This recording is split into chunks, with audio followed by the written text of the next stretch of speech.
Milí literárni priatelia, ďakujeme, že ste zavítali na besedu s Harrym Whittakerom, synom Lucindy Rileyovej, ktorá napísala ságu Sedem, sestier. A slovenskí čitatelia si túto ságu veľmi obľúbili a už netrpezlivo čakajú na posledný diel.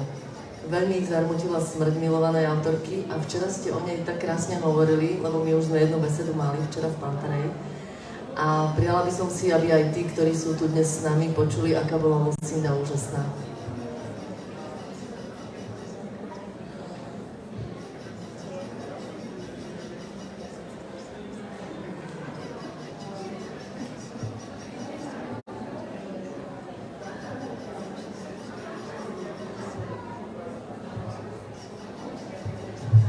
Yes, thank you so much for coming, first of all. It's a real honour for me that you came today to see me talk, because I wish that my mother could be here. She would have loved to have been here. She had such a fondness and a respect for her Slovakian readers. So thank you very much for coming. My mother was an amazing human being. She was my best friend in the whole world, and she was a very bright light, and everyone that met Lucinde, I think they felt better afterwards. She made people feel really good because she loved life, and she loved people, and she loved new experiences. So the world is worse without her, and I miss her very much. Ďakujem veľmi pekne, že ste dnes prišli.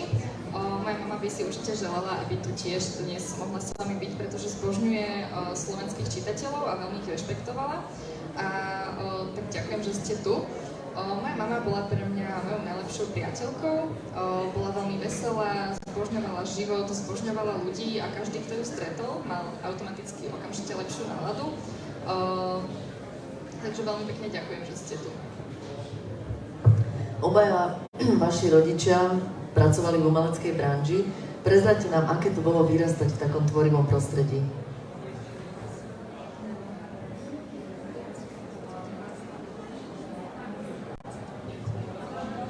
Oh, I think when you grow up in a creative environment, you don't know anything different. So maybe from the outside, my family looked a bit crazy, a bit extrovert.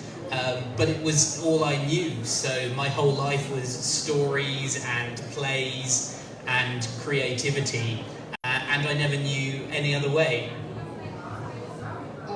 Myslím, že ak vyrastáte v kreatívnom prostredí, tak ako ja, tak si neuvedomujete, že je to iné prostredie, ako v akom vyrastajú ostatní ľudia. Zvonku to možno vyzerá trochu šialene a extrovertne, ale ja som zvyknutý na to, že celý život počúvam príbehy a divadlo. Včera sme sa rozprávali o tom, že mama mu čítavala rozprávky na dobrú noc a o obľúbených detských knihách. A dnes by ma zaujímalo o obľúbených autoroch a knihách pre dospelých. Čo čítate?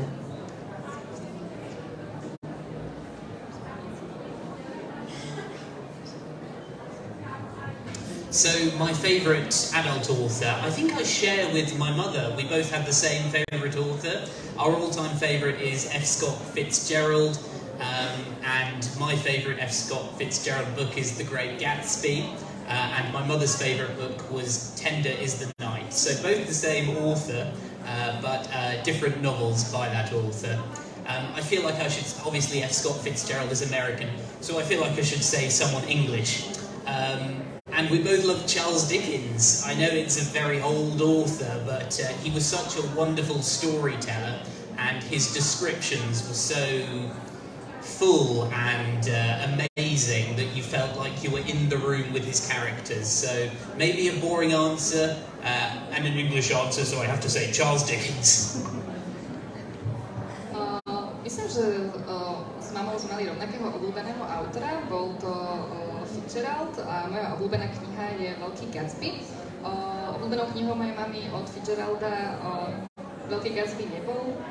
No, Fitzgerald je samozrejme anglický autor a mám pocit, že ako Angličan by som mal povedať niekoho z Anglicka, no taktiež Dickens bol skvelý, čo sa týka opisov, skvelý spisovateľ a keď opisoval nejaké prostredie, tak ste mali pocit, že sa nachádzate v tej istej izbe spolu s ním.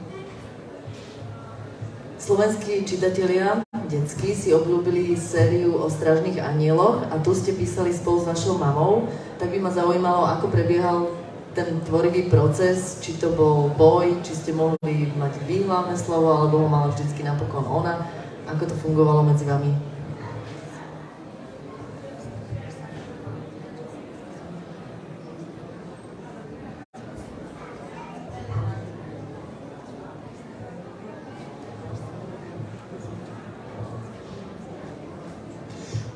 So my mother and I started talking about writing a children's series in 2018 because we were looking at the UK bestseller list and we noticed that the books that my mum used to read to me 10 years, well longer than that, 20 years ago, they were still the same books.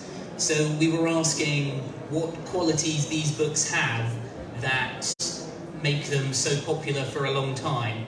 And we decided that they were very traditional, very hopeful, timeless stories, and so we thought we would like to write something like that.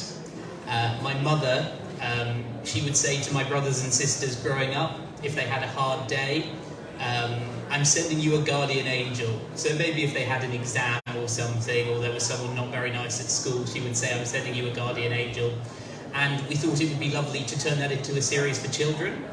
My mother said, I don't think I can write for children because my books are very long, I use long sentences, I like to describe things in a very full way, which you will know if you've read her books. And I said, I think I can do that. I think I can condense all that into short sentences. So that is the process. And we worked together 50-50. Mum would give an idea for a story, and then I would write the book. And it was a very, very joyful process. We loved to work together. Spolu s mamou sme začali uvažovať o napísaní detských kníh asi v roku 2018, keď sme sa dívali na top najpredávanejšie detské knihy v Anglicku. A uvedomili sme si, že v tej topke sa nachádza presne tých istých 10 titulov, ktoré mi mama čítala, keď som bol malý pred 20 rokmi. A tak sa začali uvažovať, čo majú všetky tieto knižky spoločné, čo ich robí takými populárnymi. A zistili sme, že všetky tieto príbehy sú tradičné a nesmrteľné. A tak sme chceli napísať niečo podobné. Mojim súrodencom, keď mali zlý deň, zvykla mama hovoriť, že im posiela strážnych anielov, čo bolo veľmi pekné a tak sme mali nápad, že by bolo fajn pretaviť to do knihy, aby takto mohla podporovať aj ostatné deti. No, mama povedala, že napísať detskú knihu nedokáže, pretože zbožňuje používať dlhé vety a opisy, čo určite viete, keďže ste čítali jej knižky. A tak som povedala, že ja si na to trúfnem, pretože krátke vety mi idú. No, takto nejako vyzeral proces tvorby týchto kníh. Rozdelili sme si prácu presne na polovice. Mama prišla s nápadom a ja som knižku napísala. A čo všetko ste sa naučili pri písaní s mamou? So much, because before in my life I work in the radio, that is my main job. I'm a radio presenter, but it also meant that I've written drama for radio and plays as well. I studied playwriting at university, so I only really knew how to write dialogue. And working alongside Lucindy Riley, I mean, you could not have a better teacher. She was amazing. I think she taught me the craft of storytelling, I think, the sort of beats of a story. And also, I think she taught me how to write with lots of emotion. If you've read The Seven Sisters, you'll know that they're full of emotion. And I think that's what I really learned from her. Od mami som sa naučil strašne veľa, pretože predtým som pracoval ako moderátor v rádiu a písal som divadelné hry, to mám aj vyštudované, takže som zvyknutý písať skôr dialógy. A od mami som sa naučil naozaj veľa, bola skvelým učiteľom a naučila ma to, ako skvele vyrozprávať príbeh, ako ho vystavať, no najmä to, ako do príbehu zakomponovať emócie, pretože Sedem sestier je séria plná emócií. Teraz prejdeme k tomu, na čo netrpezlivo čakajú už všetci diváci, a to je posledný diel ságy o tatkovi Slanom. A ja už to teda viem, ale prezráte aj tu prítomným, že prečo z plánovaných 7 častí je zrazu 8 kníh.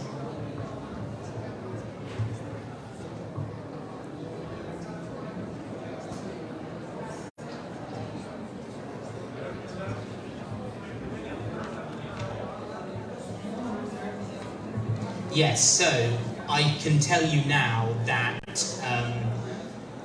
in around about 2018, so when Mum was writing book number 5, maybe just starting book number 6, she knew that she wouldn't have enough space to get in the full story into book number 7.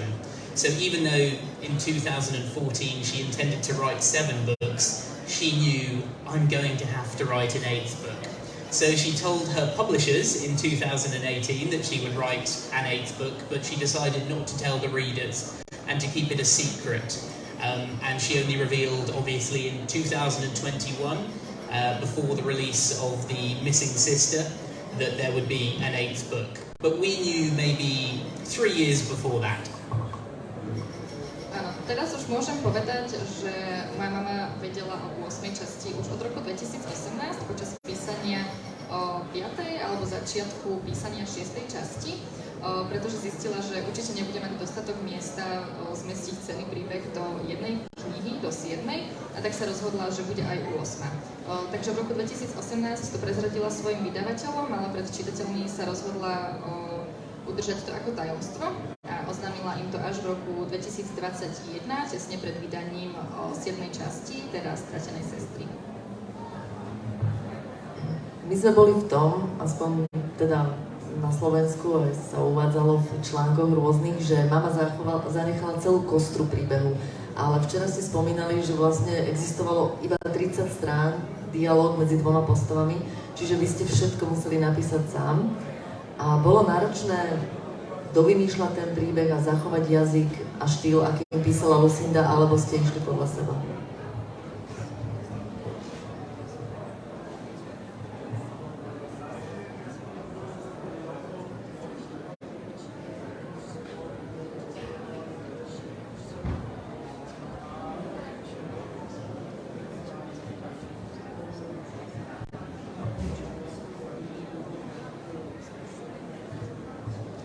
Yes, so those 30 pages that Lucinda wrote were for the purposes of the screen, and they consisted of dialogue between 2 characters. But within those 30 pages, they told the story, or a lot of the story.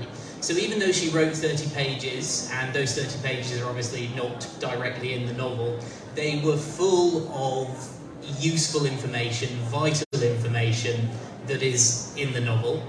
And of course, if you have read The Seven Sisters and you've heard Mum talk, you will know that Parsold is in every single one of the novels. So I know where he is in all of them, and so it just became a process of joining the dots together to create a full picture. In terms of did I try and mirror Mum's style? Yes, definitely. At the beginning I tried to do that because that is what you, the readers, deserve and expect. But only for the first 100 pages did I really try very hard to write like my mother. And then the story took hold and it began to flow. And after that, after the first 100 pages, I didn't think about it again.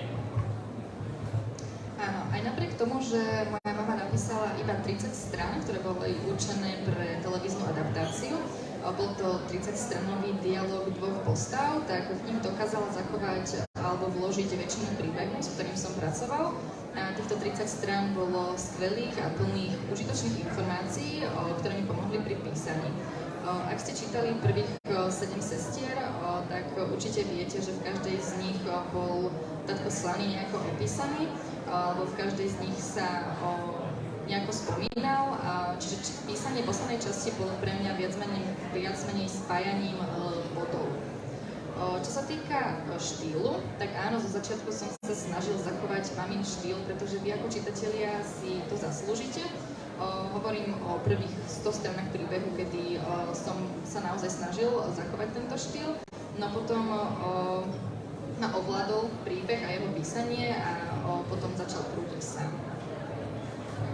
Keď ste písali príbeh tatka Slaného, kde sa vám najlepšie pracovalo? Ako vyzerali vaše dni? Lebo trvalo to pomerne krátko dopísať.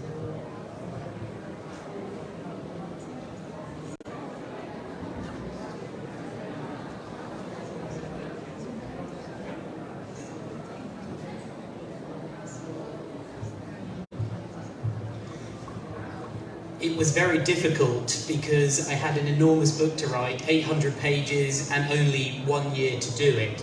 So for the guardian angels, it was very important that I write somewhere beautiful, very relaxing, amazing views, and that was very important to me.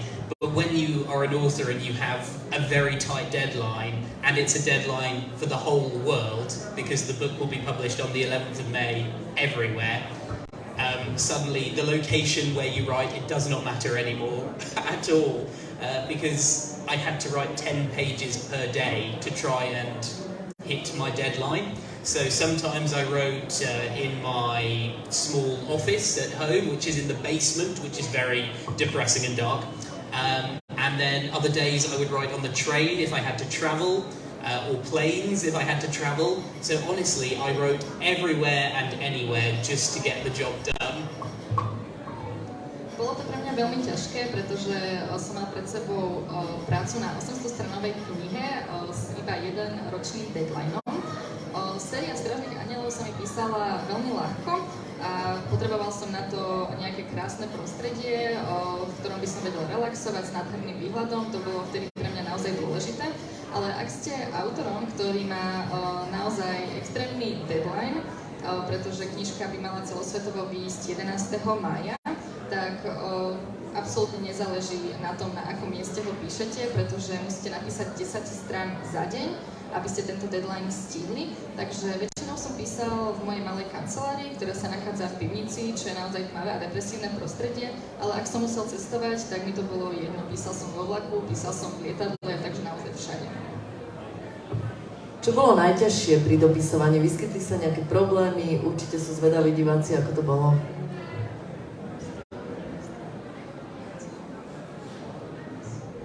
Problems every day, many problems, my goodness me. I think the hardest job for me was to try and put the different threads of the plot together into one satisfying ending, because as you know, there are many mysteries. Everyone wants to know why there are secret tunnels in Atlantis. Everyone wants to know why Christian, the boat driver, is in Paris, and making sure that everything connected in a perfect way and not a silly way, everything connected in a logical way was very important and also very hard. Samozrejme, mal som veľmi veľa problémov počas písania, každý deň sa vyskytol minimálne jeden. A najťažšie na celom tom procese bolo snažiť sa pospájať všetky linky a všetky príbehy dokopy do jedného konca, ktorý by všetkých potešil. Všetci napríklad chceli určite vedieť, prečo sa v Atlantise nachádza tajná chodba. Takže najťažšie bolo pospájať všetko tak, aby to perfektne sedelo a nie aby vznikol nejaký nelogický koniec. Hovorili ste, že teda písali ste všade možne, kde sa len dalo a každý deň poctivo, ale keď máte taký kľud, že napríklad keď ste písali tých anielov strážnych, tak máte nejaké rituály pri písaní, že čo potrebujete mať pri sebe alebo čo vás naopak veľmi vyrušuje?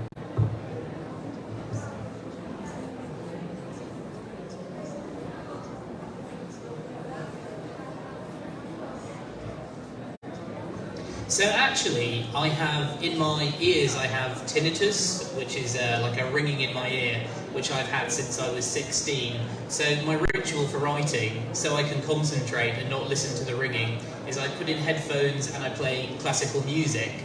So that is essential for me. Otherwise, when it is just me in a room writing, all I can hear is the noise in my ear. So that's very important. And also, I like to have a photograph of my mum and I on the desk when writing Atlas to inspire me, I suppose. Odkedy som mal 16 rokov, tak mám v ušiach zvonenie a tým pádom je veľmi ťažké pre mňa sústrediť sa. Takže mám vždy počas písania v slúchadlách zapnutú klasickú hudbu, ktorá mi s týmto pomáha. Pretože ak som v nejakej miestnosti, tak počujem stále iba hluk, čiže je dôležité, aby to prehlušila klasická hudba. A čo sa týka ďalších vecí, tak napríklad počas písania mám vždy pred sebou fotku s mamou a mal som aj počas písania atlasa, pretože ma to inšpiruje. Also, I need a very clean workspace. Everything has to be very clean and orderly and not messy. If my room is messy, I cannot write. But I think that's procrastination. Tiež potrebujem mať všade poriadok, moja izba musí byť úplne čistá, aby som sa vedel sústrediť, ale možno je to iba výhovorka kvôli prokrastinácii. Celá sága je o silných ženských hrdinkách, no tentoraz je v hlavnej úlohe mužský protagonista, tatko Slaný. A vieme teda v každej tej knihe bol malinký kúsok, čo sa jeho osoby týkalo, ale dostali ste úplne presné inštrukcie, ako má tá postava vyzerať, alebo ste si ho v podstate vymysleli sám?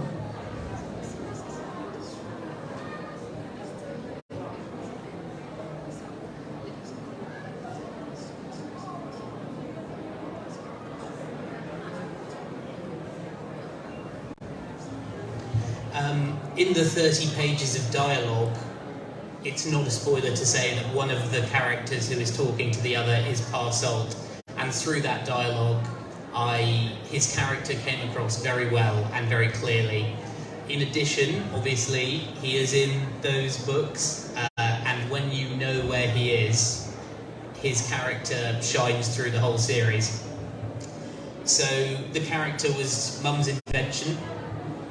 Of course, I had to add details because it's a long novel. But I've had so many conversations with Mum since 2014 about the character and about how the series would end that it was a relatively easy process. V 30 stranách, ktoré mama za sebou zanechala, týchto 30 stranách rozhovoru medzi dvomi postavami, tak môžem prezradiť, nebude to spoiler, že jednou z týchto dvoch postav je tatko Slaný. A v tomto dialógu bola jeho postava veľmi jasne vykreslená. Ak ste čítali všetky knihy, tak viete, že tatko Slaný sa v každej z nich spomína, čiže jeho postavu a jeho charakter vymyslela moja mama, ale ja som taktiež pridal zo pár detailov, no počas rokov svojho života som sa s mamou o tatkovi Slanom veľakrát rozprával, takže jeho postava a jeho charakteristické črty mi boli vždy veľmi zrejmé a jasné. Predsa len sa ešte vrátim k tým ženským postavám. Spisovatelia dostávajú dosť často otázku, že ktorá postava je vaša najobľúbenejšia. No a tu ich máme 7 už za sebou. Tak ktorá je tá vaša najobľúbenejšia a ktorú si najviac zamilovala vaša mama?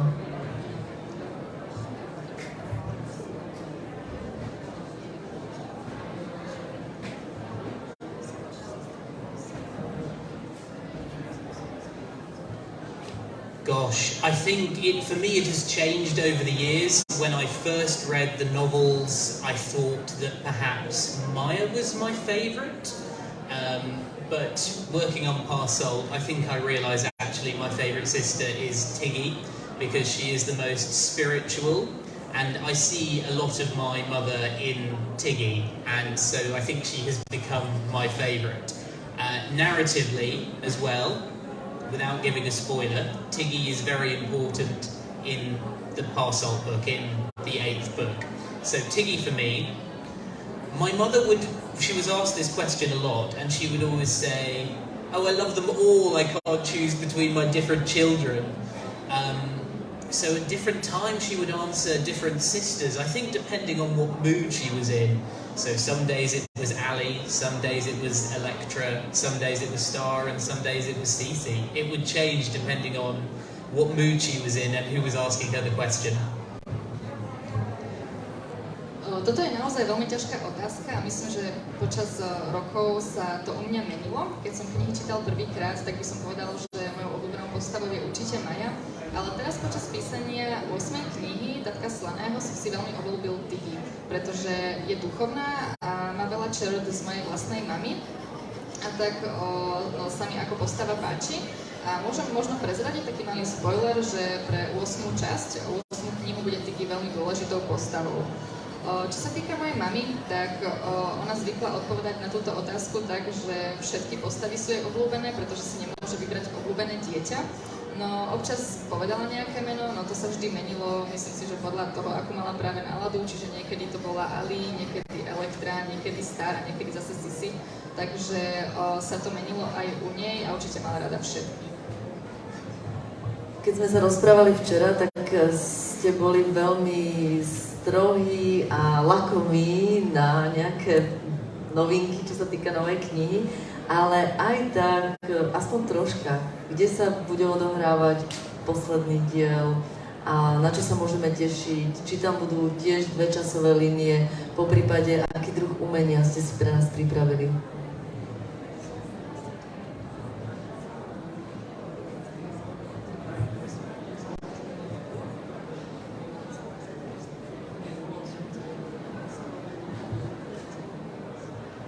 Yes, so there are definitely 2 timelines, so the structure is the same as the first 7 books. It's not a spoiler to say that the present-day timeline takes place on Parsalt's yacht, the Titan, which you find at the end of the 7th book. So it literally continues immediately because Merope, she is on the aeroplane, and with the first moment of the present in the 8th book is on the aeroplane. As I've said, Parsolt is he's in those first 7 books. So I don't think it's a spoiler for me to say that wherever he is in those books, that is the location that we go to. So there are many countries, many countries, many different locations all over the world. Is that a bit of a rubbish answer? Môžem povedať, že určite sa môžete tešiť na 2 časové línie, tak ako to bolo v každej z predchádzajúcich kníh, takže štruktúra zostáva rovnaká. V tej prítomnej časovej línii sa ocitáme na jachte tatka Slaného na Titáne a môžem povedať, že 8. kniha začína presne v tom istom momente, v akom končí 7. kniha, takže ak ste čítali 7. knihu, tak už viete, ako bude vyzerať začiatok tej 8. Čo sa týka tatka Slaného, ak ste čítali prvých 7, tak to pre vás nebude žiaden spoiler, pretože viete, že tatko sa vyskytuje na nejakých miestach v každej z týchto 7 kníh a 8. kniha bude z jeho pohľadu, takže sa vraciame na všetky tieto miesta, ktoré sa spomínali v prvých 7 knihách. To znamená, že tam bude spomínaných naozaj veľa krajín a veľa miest, na ktorých sa tatko Slaný bude nachádzať. Začali ste detskými knihami a vlastne hneď ste vhúpli do úlohy dopísať veľmi známú a veľmi obľúbenú sériu knižnú. Takže to je taký pekný, taká rozcvička. A či sa plánujete venovať spisovateľskému chlebičku aj naďalej? A či uvažujete o tom, že by ste sám začal písať pre dospelých?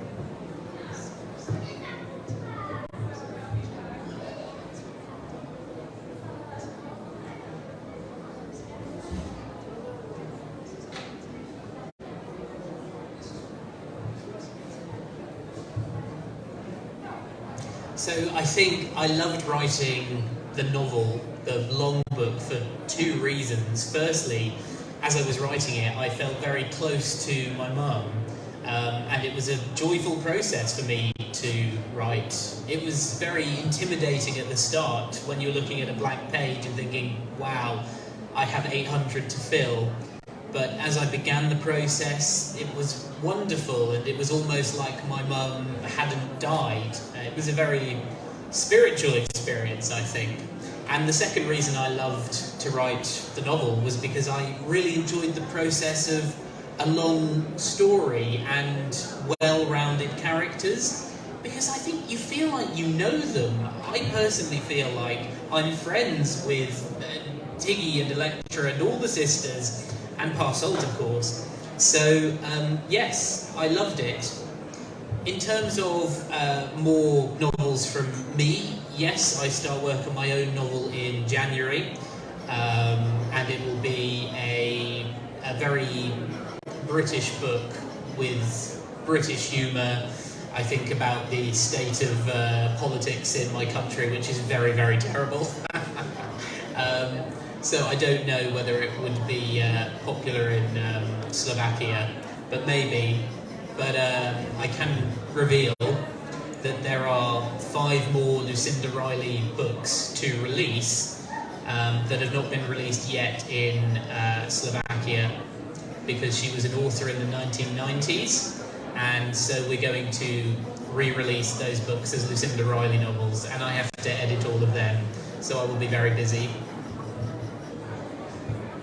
Áno, celý proces písania som si veľmi užil najmä z 2 hlavných dôvodov. Prvým dôvodom bolo, že počas písania som mal pocit, že som veľmi blízko k mame. No, bolo to aj trochu deprimujúce, pretože keď sa dívate na prázdnu stranu a uvedomujete si, že musíte napísať ešte 800 ďalších, tak je to ťažké.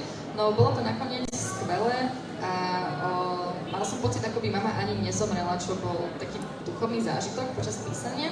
A druhým dôvodom bolo, že som si uvedomil, že ma naozaj baví písanie dlhých príbehov s naozaj detailne vykreslenými postavami.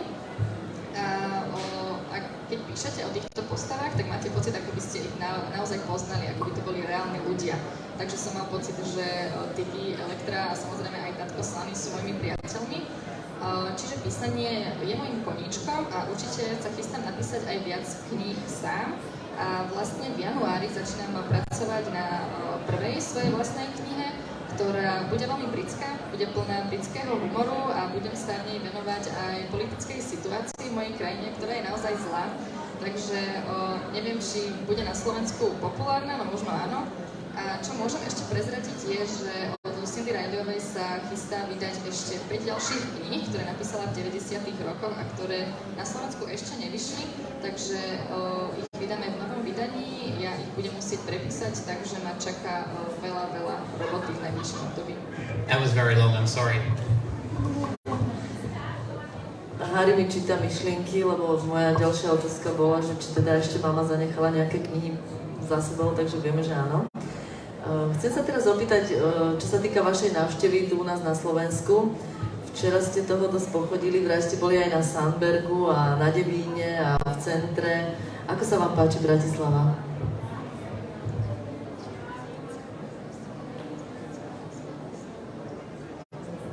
So beautiful. I'm ashamed to say that I knew very little about Bratislava before I came here.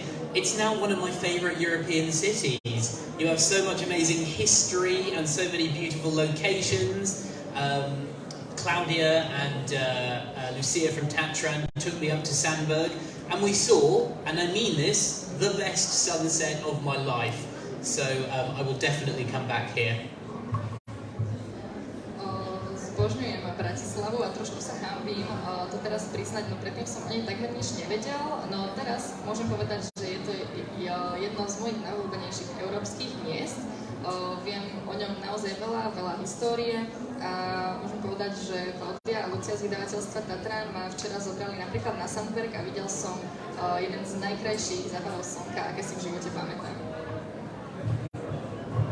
Ešte by som chcela nechať priestor, ak som sa niečo neopýtala a mohli by sme ešte prezradiť teda o knihe, o tatkovi Slanom, tak teraz by som poprosila, nechávam ten priestor. Ešte niečo, keby sme mohli vyzradiť divákom a všetkým, ktorí sa tešia na knihu.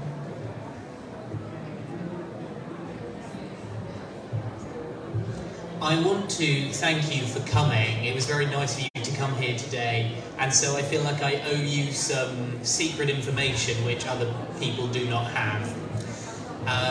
Yesterday I said to the readers at Pantarea, I said Zed Esu from the books, he has something very nasty happen to him. You find out why he has acted in the way he has in the Parcel book, and he has a very dramatic conclusion to his story. And my secret information for you, Ali has an interesting ending. and I won't say whether it's happy or sad. Či mám mlčať? V prvom rade chcem veľmi pekne poďakovať, že ste tu dnes prišli a je vás tu tak veľa, ja mám pocit, že by som vám mal prezradiť nejaké tajomstvo o poslednej knihe, ktoré nikto iný nevie. Včera som v Pantarej čitateľom prezradil, že v poslednej knihe sa Zedovi stane niečo veľmi, veľmi zlé a taktiež dôjde k odhaleniu, prečo sa správal tak, ako sa doteraz správal. Takže môžem aj vám povedať, že jeho príbeh bude mať veľmi dramatický koniec. No a špeciálne tajomstvo pre vás, môžem povedať, že Alin koniec bude naozaj zaujímavý, no už vám nemôžem povedať, či bude šťastný alebo zlý. Čo by ste chceli odkázať slovenským čitateľom, všetkým, aj tí, ktorí sú tu neprítomní, pretože sa vysiela stream na Instagrame aj na Facebooku?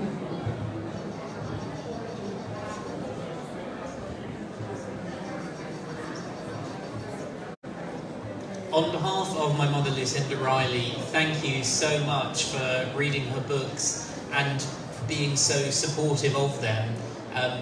My mum really was desperate to visit you here in Slovakia, but she was just too poorly, too sick to do so.